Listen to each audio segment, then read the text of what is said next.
मैं डॉक्टर महेश कुमार सिंह, सहायक प्राध्यापक सस्य विज्ञान विभाग, बिहार कृषि विश्वविद्यालय सबौर, भागलपुर। किसान भाइयों, आज हम बात जो करने जा रहे हैं वो धान की सीधी बुआई में भूरी खाद अर्थात ढैंचे के प्रयोग की बात करने जा रहे हैं। जैसा कि हम जानते हैं, हमारे देश में जो धान है इसका कुल जो एरिया है, रकबा है, वो 41 मिलियन हेक्टेयर एरिया में है, जिसका करीब 21 मिलियन हेक्टेयर एरिया वर्षाधारित खेती के रूप में धान होता है। धान की जो हम सीधी बुआई करते हैं वर्षाधारित क्षेत्रों में, उसमें जो पोषक तत्व है उसका एक बहुत बड़ा समस्या होता है, खाद की बहुत बड़ी समस्या होती है तथा पानी की बहुत बड़ी समस्या होती है। तो आज हम थोड़ा सा फोकस करेंगे जो धान की सीधी बुआई है, जिसको हमारे दादा परदादा बहुत पुराने समय से करते आ रहे हैं, और हम लोग अब उसी को थोड़ा सा साइंटिफिक ढंग से करते हुए, उसमें खरपतवार प्रबंधन करते हुए एक अच्छा मैनेजमेंट करते हैं, जिससे हमारा रोपित धान के बराबर उत्पादन मिल जाता है तथा 8 से 10 हज़ार रुपये तक की प्रति हेक्टेयर लागत भी कम होती है धान की सीधी बुआई करने में। तो हम जो फोकस करने जा रहे हैं वो धान की सीधी बुआई में भूरी खाद का प्रयोग अर्थात ढैंचा का प्रयोग कैसे करें, उसके बारे में हम थोड़ा सा फोकस करेंगे। तो किसान भाइयों, आप लोग देख रहे हैं कि हमने धान की जो सीधी बुआई किया है वो जल संरक्षण को ध्यान में रखते हुए, वर्षाधारित चूँकि ये खेती है तो उसको ध्यान में रखते हुए उसको मेड़ पे बुआई की गई है, जिसमें 1 मीटर चौड़ा बेड है और उस पर धान की 5 लाइनें ली गई हैं। अब बुआई करते समय ही इसमें जो है ढैंचा का भी बीज जो है डाल दिया गया है। और आज 25 दिन हो चुका है, और 25 दिन हो चुका है, आज सुबह हमने इसमें जो है खरपतवार मारने वाली दवा जो धान में प्रचलित हैं, जैसे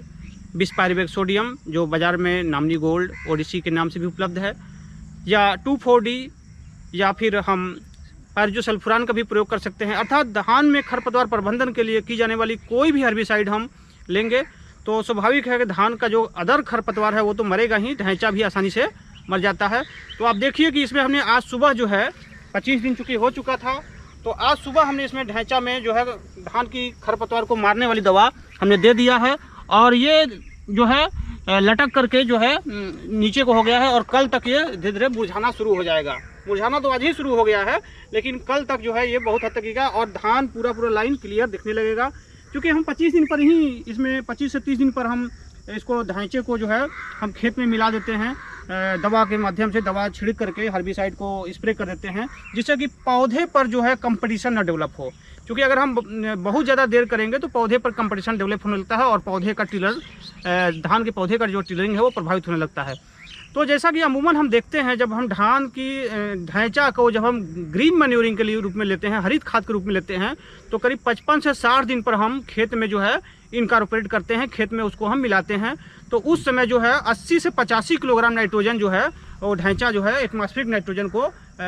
कलेक्ट करता है अपनी गांठों में, और गांठें जो है ज़मीन को दे देती हैं। लेकिन हम ब्राउन मैन्योरिंग की जब बात कर रहे हैं तो यहाँ पर हम 25 दिन में जो है ढैंचा को कर लिए हैं, और हम देख रहे हैं इसमें जो हम इसको दिखाने की कोशिश कर रहे हैं कि जो हम इसको जब उखाड़ दे रहे हैं तो आप देखिए, थोड़ा सा कैमरा को नज़दीक लाया जा, आप देखिए कि इसमें जो नोड्यूल्स हैं, नोड्यूल्स लगभग 30% तक नोड्यूल्स आ चुके हैं, और इस नोड्यूल में ही राइजोबियम के जो है जड़ें हैं। आप देखिए, आप देख सकते हैं कि जो है करीब जितना एक हरी खाद में ढैंचा के में नोड्यूल होता है उसका 25% नोड्यूल जो है यहाँ भी बन चुका है। और हम जो है ये नोड्यूल कुछ खास नहीं, ये नोड्यूल जो है राइजोबियम वाली गांठें हैं, ये नोड्यूल राइजोबियम की गांठें हैं, और इसमें राइजोबियम नामक जीवाणु जो होता है वो वायुमंडल की जो है नाइट्रोजन को फिक्स करता है। तो अमूमन जो हरी खाद में जो 55 से 60 दिन पर ढैंचा को हम ज़मीन में मिलाते हैं, उसके तुलना में 1/3 मतलब लगभग 30% जो है राइजोबियम की गांठें बन चुकी हैं। अर्थात हरी खाद जब हम करते हैं तो 55 से 60 दिन बाद जो है हरी खाद के रूप में इनकॉर्पोरेट करते हैं, तो वो करीब 80 से 85 किलोग्राम नाइट्रोजन जो है ज़मीन को देता है। और इस तरह से देते हैं ब्राउन मैन्योर के माध्यम से, भूरी खाद के माध्यम से, तो ये 25-30 दिन में लगभग 25 किलोग्राम तक नाइट्रोजन, वातावरण की नाइट्रोजन को खेत में प्रति हेक्टेयर फिक्स कर सकता है। तो किसान भाइयों, आजकल जो फर्टिलाइज़र है, जो नाइट्रोजन है या और भी पोषक तत्व है, वो बहुत कॉस्टली है और सब्सिडी के बाद ही हमको मिलती है। अमूमन अगर हम नाइट्रोजन की बात करें तो जो यूरिया के रूप में बाज़ार में मिलता है, तो ये यूरिया जो है 75% सब्सिडी के बाद आपको 276 रुपये का 45 किलो वाला बैग मिलता है। तो गवर्नमेंट भारत सरकार जो है 75% आपको अनुदान देती है, उसके बाद आपको ये जो है 276 रुपये का प्रति बोरा मिलता है। तो मेरा कहना है कि अगर हम प्रति हेक्टेयर केवल 25 किलोग्राम नाइट्रोजन की बात करें, अगर इस ब्राउन मैन्योर के थ्रू आ रहा है, तो इससे लगभग मान के चलिए कि आपका 55 से 60 किलोग्राम यूरिया के बराबर जो है ये इनकॉर्पोरेट कर रहा है खेत में। साथ ही साथ नाइट्रोजन तो कर रहा है, लेकिन जब ये डिकम्पोज होगा तो फास्फोरस, पोटास, सूक्ष्म पोषक तत्व, जिंक, आयरन, बहुत से सूक्ष्म पोषक तत्व भी ज़मीन में देगा। और इसका एक और बहुत बड़ा फ़ायदा है कि जब हम धान में इसको देते हैं तो 25 दिनों तक आप देखिए कि जिन इसमें बेड पर ढांचा दिया गया है उसमें खरपतवार का प्रेशर कम है, और जिन बेड पर हम ढांचा नहीं दिए हैं या ढांचा का प्रयोग नहीं किया गया है उसमें बहुत ज़्यादा खरपतवार है। तो आप देख सकते हैं कि ढांचा दिए गए फील्ड में जो है ये जो ब्राउन मैन्योर के लिए हैं, इसमें खरपतवार का प्रेशर कम है। तो एक तो ये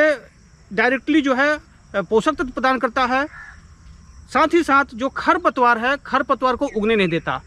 और इसका दूसरा सॉइल हेल्थ पर जो ज़बरदस्त प्रभाव है, जब ये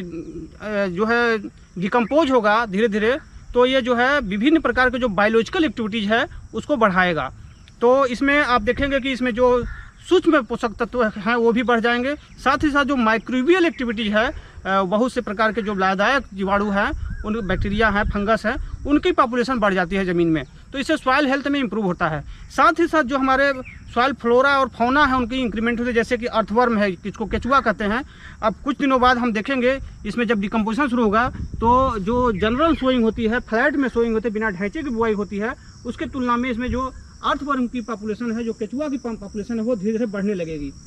और साथ ही साथ जब इसकी जड़ें डिकम्पोज होंगी धीरे धीरे 2-4-10 दिन बाद भी, तो आप देखिएगा कि ये जड़ें जो है ज़मीन को थोड़ा सा पोरस कर देंगी, ज़मीन को थोड़ा हल्का कर देंगी। हल्का करने से क्या होगा, जब जो बरसात का पानी होगा वो ज़्यादा से ज़्यादा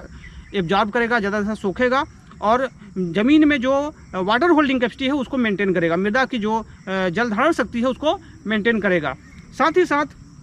ये जो ऊपर से जब ये अभी अगले 10 दिन तक ऊपर जब धीरे धीरे गलेगा तो ज़मीन पर इस तरह से गिर जाएगा सूखते हुए, तो ये करीब 15-20 दिन बाद ही सड़ना शुरू करेगा। तो 15 दिन तक कम से कम इसमें नमी को भी मल्च के रूप में ये काम करेगा, नमी को संरक्षित करेगा। तो इस प्रकार ये जो ब्राउन मैन्योरिंग है, या ये जो हम ढांचा को देख रहे हैं, इस ढांचे को जो हम 25 से 30 दिन पर